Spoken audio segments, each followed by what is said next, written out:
Good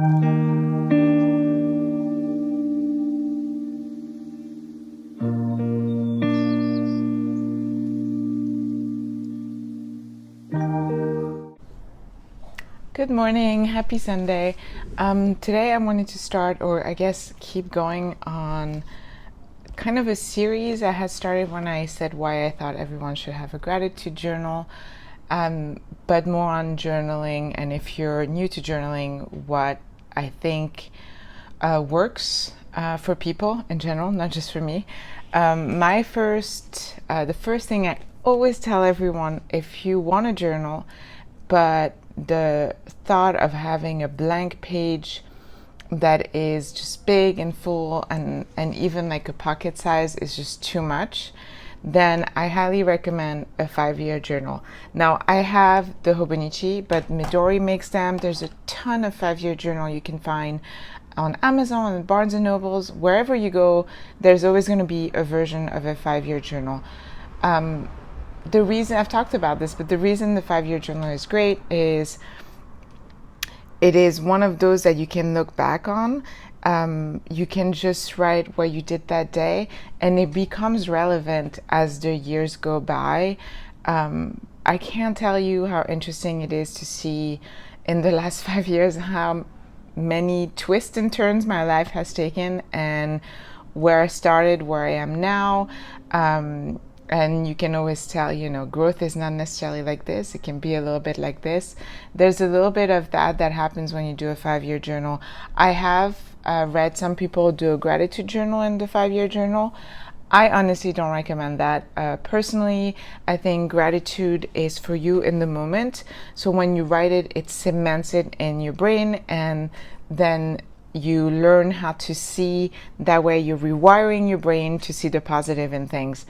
A 5-year journal is fun to reread. I've had really freaky stuff happen where I had one year where something really awful happened, and the next year on that day I had a nightmare that was basically reminding me of that. And so that was crazy. When I wrote it down, I was just like, oh my God.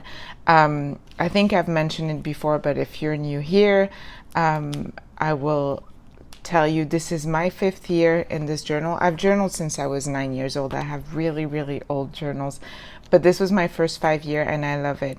Now, this is the A6 size. I'll show you a little bit. Basically, it's 1 page across kind of thing per year. However, I think technically you're right here and you can put some memorabilia or whatever you want to do. I usually write all the way across, but I sometimes have gone and just revisited and added like stickers or whatever on blank pages, or added little instax, memory from that day. So it's not, and I have pages that are like this. The first year that I had this, I thought I failed. It was a really difficult year with a lot of transitions in my life. And so journaling was not really something I was consistent at, and I wasn't yet attached to this journal, should I say. But I went back and I backtracked. If you're a planner, if you have a planner, sometimes just looking at what you did that day can remind you of what happened that day. Between that and then iPhone photos have dates and you can always go back. That's kind of how I filled up 2018. I'm really looking forward to starting a new one. There's something really exciting about looking at a 5-year journal and seeing, again, where you were, who you were with, where did you go, what did you want, what were your aspirations. And that comes through even from just writing what you did that day, because it takes you back to that day and that old version of you. And I can talk about last month, but like when you write, that's usually what happens. I think everyone should have a 5-year journal. You don't even have to spend that much to make one. You could make one. If you look at the format here, you just need 365 pages. It could just be, you could just have one side be one day and it'd be very small. And I mean, if you have the time and you want to make it your own, you could do that. You could do like a you know, the bullet journal method is when you do your own journal. You could do that with a 5-year if you wanted to, if you have the dedication. There are many, though, that are out there, but I do think it is such an amazing tool, and I wish I had one since I started journaling. Like, I don't think I had heard of the concept until, you know, I was into the Hobonichi, and I got this on my second year buying Hobonichi, and I'm so thankful I did. Or was it the third year? It might have been the third year. But do it. Get a 5-year journal. If you're intimidated by a big page or blah blah, a 5-year journal, write every morning what you did the previous day. It can be, I didn't do nothing, I didn't feel like it, I studied because I had to. It doesn't have to be epic, and the only person it's going to be relevant and interesting to is yourself, and that is the beauty of it. I mean, that's what every journal should be. I think a lot of the time, like, everybody shares on Instagram and everything, so we're trying to like cater to the outside world. I don't. I can't, my brain doesn't work that way. I wish I could sometimes. I could grow my channel probably much more, but I don't do that. And this is one of those where write as much as little. There are some days where I just wrote, just chilled today, tired, and that's it, and that's fine. It's still relevant again, because then I'll stop and look at what I did the year before and the year before, and it's so fantastic. I think I've seen the like 10-year journal. I think that would be intimidating personally. And when I first got this, I found it a little like, oh, because it's such a big, remember it's Tomo River paper, so it's much smaller when you get it. It just bulks up as you write and put stuff in it. But still, it just feels like such a huge book. But really, if you make it like,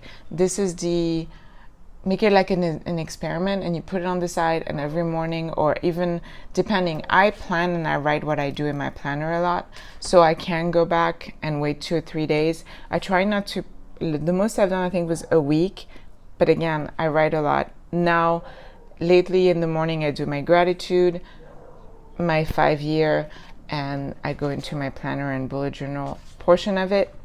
And that works for me, and my illustrated journal. The morning seems to be my happy place. I know a lot of people do it at night before they go to bed. It really depends on what your schedule is like and everything. But this will take you, like, it's like the gratitude journal, 5 minutes, maybe 5 minutes. I mean, you know what you did yesterday. You don't have to think about it. You just have to write it. It doesn't have to be nicely written. It doesn't have to do anything. Some people make it like 1 year they write one color, the second year they write another color. You can do that if you wanted to make it a little you can put washi, you can put stickers, you can put pictures, make it your own. But this is going to be so significant after the 5th year, even after the 2nd or 3rd year. You'll go back and you'll see so much. It's like a really good way to see your growth. And like I said, growth is never like this, it goes like this. So after 5 years, you really can see the growth. You really can see where you've been and where you're going and who you are now versus who you were then. Trust me, get a 5-year journal. I am going to do a few series, like I had done the gratitude journal. I'm going to do this, and I'm going to give other ideas for if you're new to journaling and you're wondering what the options are, because honestly, like, I didn't even know there was such thing as illustrated journaling when I started watching YouTube for a planner, and I love it. And I hadn't drawn since I was a little kid when I started, so I'm just going to do a little series of all the journaling types I've tried and know of. And if you're interested in starting journaling and you're a little intimidated, hopefully that helps. I really recommend it to everyone. It's good for your mental health. It's good for so many things. It's almost like a meditation. You sit down, you have to think about what you're writing. You can have fun with the handwriting, with whatever you want. But episode 2, I would say, because the first one was why I thought everyone should have a gratitude journal, why I think everyone should have a 5-year journal. It's easy upkeep. You don't have to write a lot, and the payoff would be great for you as well. I hope you enjoyed this video. If you did, please like and subscribe, and thanks for watching. Bye bye.